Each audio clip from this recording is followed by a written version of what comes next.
No veo.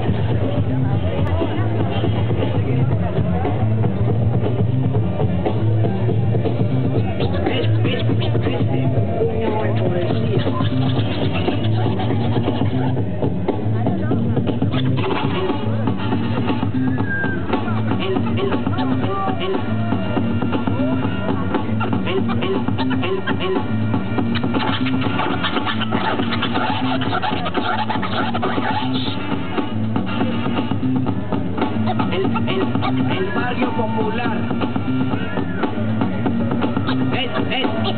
Un puñado de poesía. El barrio popular.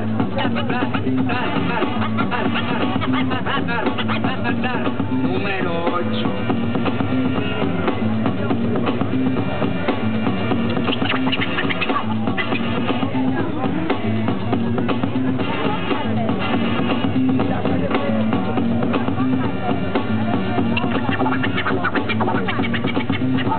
Que quieran escucharme.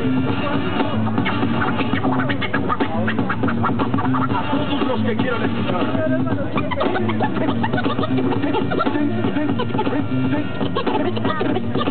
Tengo dentro de las venas los pecados capitales.